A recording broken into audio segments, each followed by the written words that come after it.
কাইলৈৰ পৰা আৰম্ভ গণতন্ত্ৰৰ বৃহৎ উৎসৱ। পুৱা 7 বজাত আৰম্ভ লোকসভা নিৰ্বাচনৰ প্ৰথম পৰ্যায়ৰ ভোটগ্ৰহণ। ৰাজ্যৰ 5 সমষ্টিত 86,48,879 গৰাকী ভোটাৰে নিৰ্ণয় কৰিব 35 গৰাকী প্ৰাৰ্থীৰ ভাগ্য। ভোটগ্ৰহণৰ বাবে কেনেদৰে সাজু ৰাজ্যৰ নিৰ্বাচন বিভাগ। অৱশেষত অপেক্ষাৰ অন্ত পৰিল। ৰাজনৈতিক দলসমূহৰ হাই ভল্টেজ প্ৰচাৰৰ অন্তত কাইলৈ অৰ্থাৎ শুকুৰবাৰে অনুষ্ঠিত হ'ব 2024 লোকসভা নিৰ্বাচনৰ প্ৰথম পৰ্যায়ৰ ভোটগ্ৰহণ। বিশ্বৰ সৰ্ববৃহৎ গণতান্ত্ৰিক দেশ হিচাপে ভাৰতৰ এই সাধাৰণ নিৰ্বাচন সুচাৰুৰূপে অনুষ্ঠিত কৰিবলৈ সম্পূৰ্ণৰূপে সাজু হৈছে দেশৰ নিৰ্বাচন আয়োগ। অসমতো প্ৰথম পৰ্যায়ত 5টা সমষ্টিত অনুষ্ঠিত হ'ব নিৰ্বাচন। সেই অনুসৰি কাইলৈ শোণিতপুৰ, কাজিৰঙা, যোৰহাট, ডিব্ৰুগড়, লখিমপুৰ সমষ্টিত ভোটগ্ৰহণ। পুৱা 7 বজাৰ পৰা বিয়লি 5 বজালৈ অনুষ্ঠিত হ'ব ভোটগ্ৰহণ। প্ৰথম পৰ্যায়ৰ নিৰ্বাচনত মুঠ পুৰুষ ভোটাৰৰ সংখ্যা হ'ল 42,82,887 জন। আনহাতে মুঠ মহিলা ভোটাৰৰ সংখ্যা হ'ল 43,64,859 গৰাকী। তদুপৰি 123 গৰাকী তৃতীয় লিংগ ভোটাৰ আছে প্ৰথম পৰ্যায়ৰ নিৰ্বাচনত। সেয়ে বৃহস্পতিবাৰে পুৱাৰ পৰাই প্ৰতিখন নিৰ্বাচনী জিলাৰ সদৰৰ পৰা ভোট কেন্দ্ৰসমূহলৈ ৰাওনা হৈছে নিৰ্বাচনী বিষয়াৰ লগতে আৰক্ষীৰ দল। এনেদৰে অন্যান্য প্ৰান্তৰ লগতে দুৰ্গম আৰু দূৰণিবতীয়া অঞ্চলসমূহলৈও ৰাওনা হৈছে পলিং প্ৰিজাইডিং বিষয়াসকল। এইবাৰ প্ৰথম পৰ্যায়ত নিয়োজিত হৈছে 40,004 গৰাকী পলিং প্ৰিজাইডিং বিষয়া।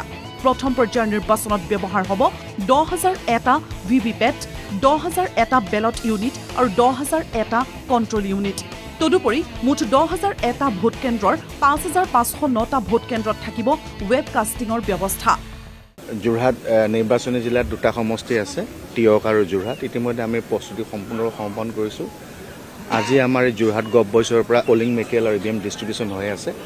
আমি পুৱা 7টা বজাৰ পৰা মাতিছোঁ, তেখেতসকল আহি আছে। ইতিমধ্যে ইলেকশ্যন কমিশ্যন ইণ্ডিয়াৰ গাইডলাইন্স মতে তেওঁলোকে আহিয়ে গম পাইছে পলিং ষ্টেচন ক'ত পৰিব। 5,500 মানুহ আমি লগাইছোঁ। পুলিচৰ আমাক তেনেকৈ আছে, প্ৰতিটো পলিং ষ্টেচনত আমি 2জনকৈও মানুহ পঠাম। ঠিক তেনেকৈ আমাৰ তেওঁলোকৰ পৰা 1800 মান আমাৰ পুলিচ লগত যাব আৰু বাকী আমাৰ যথেষ্ট এইবাৰ আমি ছিকিউৰিটি ফৰ্চেছ পাইছোঁ। আমি সেই হিচাপে তেওঁলোকক ডেভেলপমেণ্ট প্লেন কৰিম। 1100 ভোটকেন্দ্ৰ আমাৰ শোণিতপুৰ জিলাত 5টা বিধানসভা সমষ্টিত। এতিয়া আজিৰ আমাৰ প্ৰথম চেলেঞ্জটো হ'ল যে আটাইখিনি পলিং প্ৰিজাইডিং অফিচাৰসকলে আৰু যিমান পুলিচৰ কৰ্তব্যৰক্ষ যিমানখিনি আৰক্ষী বিষয়া বা কৰ্মচাৰী আছে তেওঁলোকে যাতে ইয়াৰ পৰা গন্তব্যস্থললৈকে সুকলমে গৈ পায় আৰু কাইলৈ ভোটগ্ৰহণ কেন্দ্ৰৰ বাবে নিজকে প্ৰস্তুত কৰি লয়। সেন্সিটিভ বুলি নহয়, ক্ৰিটিকেল হিচাপে আমি 31 আছে আৰু তিনিচুকীয়া নিৰ্বাচনী জিলাত।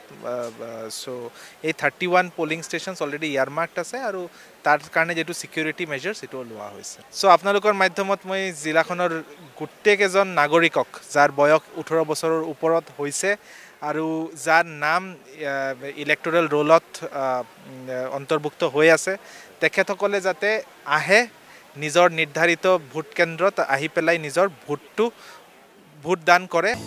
আনহাতে নিৰ্বাচন বুলিলেই নিৰাপত্তাৰ দিশটো অধিক কটকটীয়া কৰাটো অত্যন্ত প্ৰয়োজনীয়। সেয়ে এই ক্ষেত্ৰত কোনো সুৰুঙা ৰাখিব বিচৰা নাই নিৰ্বাচন আয়োগে। নিৰ্বাচন শৃংখলাবদ্ধভাৱে অনুষ্ঠিত কৰিবলৈ গঢ়ি তোলা হৈছে 3-তৰপীয়া নিৰাপত্তা ব্যৱস্থা। সেই অনুসৰি প্ৰতিটো ভোট কেন্দ্ৰত থাকিব নিৰাপত্তাৰক্ষী। স্পৰ্শকাতৰ আৰু অতি স্পৰ্শকাতৰ কেন্দ্ৰৰ চৌহদৰ বাহিৰে ভিতৰে থাকিব সশস্ত্ৰ নিৰাপত্তাৰক্ষী। স্পৰ্শকাতৰ এলেকাসমূহত থাকিব টহলদাৰী নিৰাপত্তা বাহিনী। তাৰ বাবে প্ৰতি মুহূৰ্তত নিৰাপত্তাৰ দিশটো পৰ্যালোচনা কৰিছে প্ৰতিখন নিৰ্বাচনী জিলাৰ SP সকলে। এতিয়া এনেদৰে লোকসভাৰ প্ৰথম পৰ্যায়ৰ নিৰ্বাচন নিয়াৰিকৈ সম্পন্ন কৰিবলৈ সাজু হৈছে নিৰ্বাচন আয়োগ। তেন্তে আহক ভোটদানেৰে নিজৰ গণতান্ত্ৰিক অধিকাৰ সাব্যস্ত কৰি গণতন্ত্ৰৰ এই সৰ্ববৃহৎ উৎসৱৰ অংশীদাৰ হওক। Bureau report NKTV+।